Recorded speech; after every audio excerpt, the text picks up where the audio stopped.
It's one of world football's greatest rivalries, and this evening Brazil and Argentina lock horns once more to claim South America's greatest prize.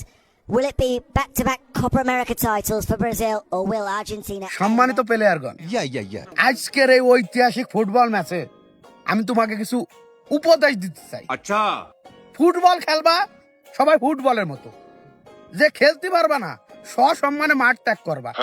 শোনো, খেলার মাঠে একটা জিনিস মনে রাখবা, কেউ উপদেশ দিলেই কলাম সে ক্যাপ্টেন হতে পারে না।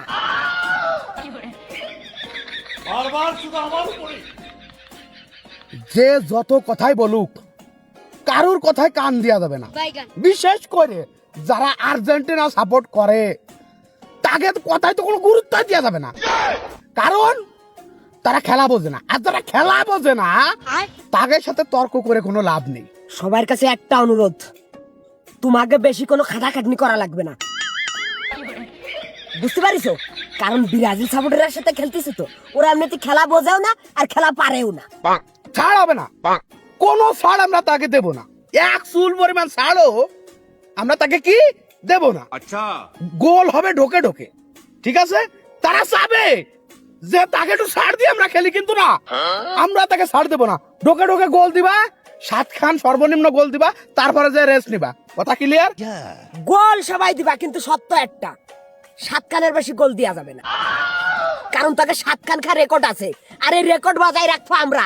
আমরা যদি ইচ্ছা করি আমরা তার চেয়ে বেশি দিতে পারি, কিন্তু না, সেই 7 খান গোল আমরা দেবো, দিয়ে তাকে কাটা গায়ে নুনের সিটে দেবো, দিয়ে তাকে জানাই দেবো, ইতিহাস জানাই দেবো যে তারা 14 সালে 7 খান গোল খাইছিল। গোল আমরা দেবই, কিন্তু 7 খানের বেশি দেওয়া যাবে না। শোনো, বিরোধী পক্ষের কোনো প্লেয়ার যদি কোনো ধরনের ফাউল করে তাহলে তাদেরকে কিছু বলার কি দরকার নেই, ঠিক আছে? দ্বিতীয়বার যখন বলটা নিয়ে আগে আসবে, নির্দ্বিধায় কিক দিয়ে পাওখান আলতো করে গুঁড়ো করে ফেলবে, তারপরে যা হয় আমি দেখবানি। শোন, কোন প্লেয়ার যদি খেলার ভিতর খালি গায়ে টাচ করে, খালি যদি টাচ করে না, ডাইরেক্ট পাটাই ফেলবি, কারণ ওকে গুনার সময় আমার গাতে নেই। लेकिन ये साला कर क्या रहा है यहाँ पे?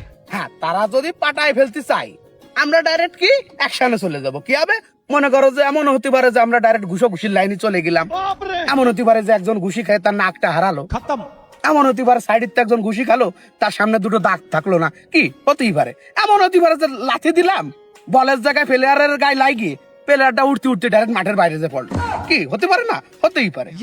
শোন, এমন হতে পারে যে ঘুষি ঘাসা শুরু করলাম, কি ডাকোটা খালো, তার কোনো হিসেব থাকলো না। অবশ্য তাকে খার অভ্যাসটা একটু বেশি, কারণ তাকে তো 7 খান গোল খার অভ্যাস আছেই।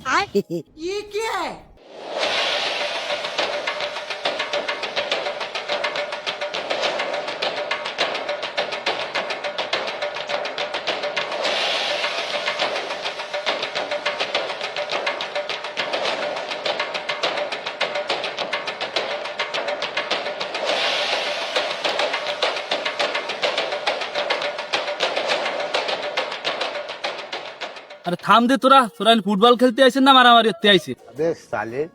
না, এসে তো ফুটবল খেলছি, কিন্তু ওরা তো লোক বেশি একটা সুবিধের না, এজন্য প্রস্তুতি নিয়ে রাখতেছি।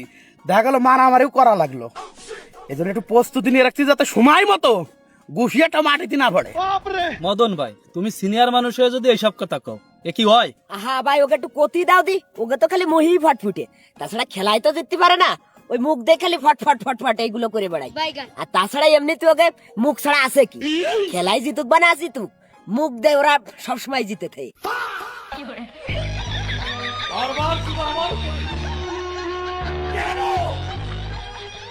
আহা মদন ভাই, রাগ করে না, তোমার যত মন চাই তুমি কও কও কও, সমস্যা নেই। না আর কব না, কয়েক দিন শেষ, আচ্ছা, এবার ডাইরেক্ট করে দেখাবো।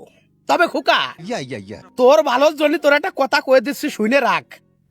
খেলতে নামিস ঠিক আছে, তুই মাঠে তুই নামিছিস খেলার জন্য, ঠিক আছে, তবে ভুল করেও আমার হাত পাত তলে জানে তুই কোনো সময় আসিস নে। এমনি ছোট মানুষ, পাত তলে পড়ে কোন সময় পিঁপড়ের মতো পিষে যেতে পারিস। হ্যাঁ মদন ভাই, চিন্তা করে না, আমরা কোনো সময় তোমার কাছে যাবো না নে, কারণ তুমি তো বোয়ালি ভাবা না, তোমার কাছে যে লাভ কি? हमको सिर्फ फांसी का सजा चाहिए। এখন এই তুই কথা কম কইস, কিন্তু তোরা যেন টোটাল মদন ভাইয়ের আশেপাশে দেই না, সর্বনিম্ন 20 হাত দূরে থাকবি তুই। আর না হলে যদি মদন ভাইয়ের আশেপাশে আসিস তুই বাতাসেই উড়ে যাবি নি।